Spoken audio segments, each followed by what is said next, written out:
आप देख रहे हैं सबकी पोल यहीं खुले। कैसे हैं मोदी जी? आप 2014 से लगातार तीसरी बार इस देश के प्रधानमंत्री हैं और तब से लेकर अब तक इस देश में शायद ही कुछ ऐसा बचा है जो खतरे में नहीं है। तीर्थयात्री से लेकर रेल यात्री तक सभी खतरे में हैं, लेकिन कोई जिम्मेदारी लेने वाला नहीं है। युवाओं का रोजगार खतरे में है, व्यापारियों का व्यापार खतरे में है, देश का रुपया धूल चाट रहा है, लेकिन मुझे भरोसा है कि आपकी प्रतिष्ठा पर कोई आंच नहीं आई होगी। आंच आई भी होगी तो आपको महसूस नहीं हुआ होगा, क्योंकि आप इन छोटी मोटी बातों से विचलित होने वाले व्यक्ति तो हैं नहीं। मैं खुश हूं कि हमारे देश की जनता को आप जैसा मजबूत और अप्रभावित रहने वाला प्रधानमंत्री मिला है। देश की जनता डिजर्व करती है कि उसे आप जैसा नेता मिले। सुनने में आया है कि आप अमेरिका से खराब किस्म के जेट विमान खरीदने वाले हैं। देश के पायलटों को बधाई। चुनौतियों से लड़ने का उनका अभ्यास बढ़ेगा, देश मजबूत होगा। डोनाल्ड ट्रंप ने आपसे किसी कागज पर दस्तखत करवाया था। मुझे नहीं पता उस कागज में क्या लिखा था, पर उसने आपके बैठने के लिए जब कुर्सी खींची तो लगा कि बस जीवन सफल हो गया। अब विरोधियों के हर सवाल का जवाब है वो फोटो। देशद्रोही अंधभक्तों और भाजपाइयों के मुताबिक भारत के नागरिकों को जंजीरों में बांधकर पूरे भारत को बेइज्जत करने वाला अमेरिका सही कर रहा है। मुझे इस तरह के बयानों से आपत्ति है। कोई आदमी बिना मजबूरी के प्रवासी नहीं बनता।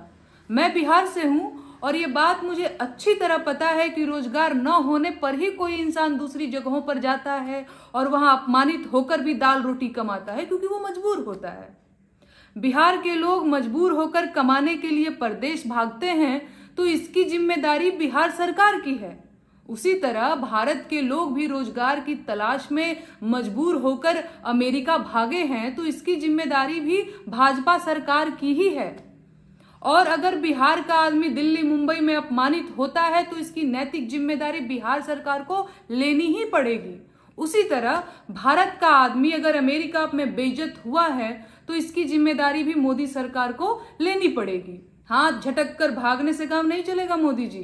महाकुंभ मेले की महाभगदड़ से देश उबर भी नहीं पाया था कि कल रात नई दिल्ली रेलवे स्टेशन पर भगदड़ मच गई और तमाम लोग कुचलकर मर गए। बात बात पर हिंदू खतरे में है का राग अलापने वाले भाजपा नेता कहां गायब हैं? कल रेलवे स्टेशन की भगदड़ में मरे लोग हिंदू थे या नहीं? इन मौतों की जिम्मेदारी कोई क्यों नहीं लेता? अश्विनी वैष्णव का काम फर्जी रील्स बनाना ही रह गया है क्या? अरे नहीं संभाल पा रहे हैं तो इस्तीफा दे दीजिए, रेलवे पर एहसान कर दीजिए सर। अब रेलवे का पिंड छोड़ दीजिए। इस देश की जनता की किस्मत में वोट देना और भगदड़ में मर जाना ही लिखा है क्या? रोज सुबह उठते ही कहीं भगदड़ में मौतों की खबर मिलती है तो कभी बेड़ियों से बंधे हिंदुस्तानियों की तस्वीरें दिखती हैं, कभी आदिवासियों के अपमानों की दास्तान सुनाई पड़ती है तो कभी बेरहमी से कत्ल हुई बेटी की लाश दिखाई पड़ती है। बाकी मणिपुर की तो बात करना ही बेकार है। पूरे देश में जंगल राज चल रहा है और मोदी जी अमेरिका से कबाड़ जेट खरीदने में लगे हुए हैं ताकि डोनाल्ड ट्रंप उनके बैठने के लिए कुर्सी खींच दें और उनको कुछ तस्वीरें मिल जाएं, कुछ अच्छी तस्वीरें मिल जाएं। इस देश का दुर्भाग्य है कि देश के नेता देश की जनता को कीड़े मकोड़ों की तरह मरते देखकर भी अपनी मस्ती में चूर हैं और तमाशा दिखाने वालों की तरह भीड़ इकट्ठा करते जा रहे हैं। ये देश भगवान भरोसे चल रहा है।